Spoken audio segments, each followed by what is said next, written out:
With just a few weeks until the 2022 Bad Boy Mowers Pinstripe Bowl, the Minnesota Gophers are looking forward to a matchup against the Orange Syracuse. Tuesday, head coach Fleck and Gophers athletic director Mark Coyle shared what it meant to be included in this year's bowl game. Take a look. We pick, I'd like to call it in the middle of the pack. And we always have some options. And like I said, we want the schools to embody certain qualities that the Yankees have. And we also want schools that we believe will resonate here at Yankee Stadium. Obviously, Syracuse has played here before. You've seen the results. We've had packed stadiums both times, and there are a tremendous amount of alumni within this region. Minnesota, okay, the program has been very solid the last few years. They have a great coach. They also have a pretty strong alumni base in that Boston to Washington corridor, which is very important for us to be able to draw from. Also, Christmas time, you want to have an airport relatively accessible, and there's some major airports right in Minneapolis, St. Paul, that you could fly into multiple airports here. And we just felt the combination of those two schools, they've played against each other a few times.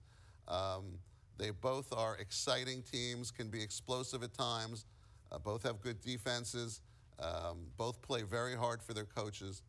We just felt it would be a very attractive combination, not only for the fans at our game, but all the people watching on television, hopefully across the country. It's a tremendous honor to represent the Big Ten Conference and not only the University of Minnesota, but the state of Minnesota. When you think of sports icons, you think of Yankee Stadium, and the first thing that comes to mind is first class. And I know myself, our president Gable, and PJ and our student athletes are incredibly humbled to have the opportunity to play a great team in Syracuse. And we look forward to a great matchup on December 29th. But we're very humbled and excited to, again, represent the Big Ten, the University of Minnesota, and the state of Minnesota in such a prestigious building. We've sold out our bowl allotment in the last two bowl games we played in. We have a great alumni base along the East Coast, as Mark talked about, and our fans are excited. I give PJ a lot of credit. He has re-energized our fan base over the past several years. He's taken us to multiple bowl games. Our kids are doing the right thing on the field. More importantly, they're doing the right thing off the field. And again, there's a lot of excitement, and we expect a lot of Gophers to be out in New York to celebrate this great opportunity. Our players are really excited. You know, this is a once-in-a-lifetime opportunity. A lot of our players never been in New York City. They've never been to Times Square. They've never been, and the experience they're about ready to embark on. Not only that, being able to play in one of the most historic venues and one of the iconic venues with one of the most iconic organizations in all the sports. It truly is an honor. We're very grateful. We get to play an elite opponent in Syracuse. Congratulations to them. Congratulations to Dino as well. I've known Dino for a long time. And we've actually got a chance to watch some of this film as the years gone on based on who we played over the years. But there's no place in the world like New York City on Christmas time. I can remember just growing up and watching Home Alone and Home Alone 2 and everything that goes involved in it. Our players have too. And I know they're really, really excited. So we're honored. I want to thank the Big Ten and Commissioner Warren, Mark Coyle, our athletic director, and our president, Joan Gable. And again, obviously the Bad Boy Mowers Bowl or Pinstripe Bowl for all that you've done, and we're honored to accept the selection.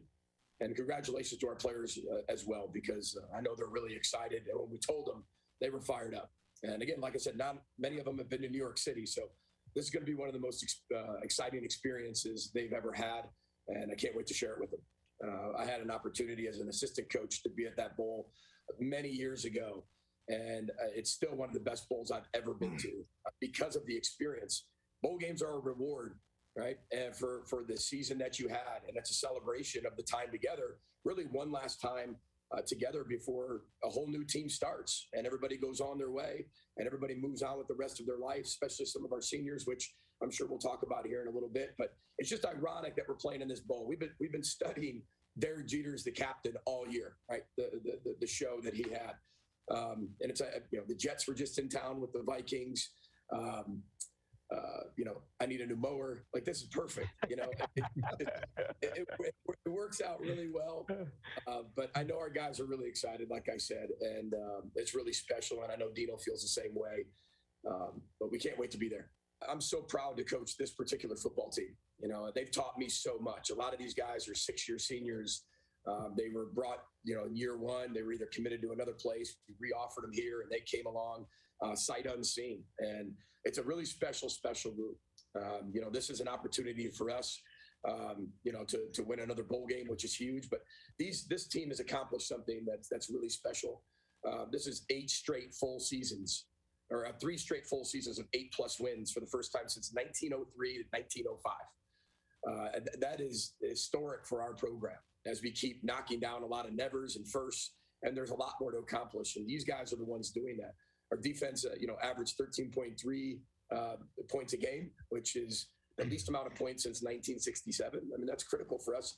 We got guys like Mohamed Ibrahim. That's the second time being first team All Big Ten since Lawrence Maroney, Bob McNamara back in 1952, 1954. Tanner Morgan, our quarterback for most of the year, and really the majority of the time since I've been here, a Warfel Trophy finalist. John Michael Schmitz is on every single award, it feels like. And then for us, back-to-back axes by beating Wisconsin for the second straight year since 1993 to 1994. So a lot of highlights for this particular group, but those stats don't compare to what type of people they are. And I'm just grateful to be their football coach. It's so fun. When your football team teaches probably you more than you're teaching them, you got the right group of young men. So I'm excited to share all of them with you. And I know they can't wait to be there. Keep watching CBS News Minnesota for continuing coverage.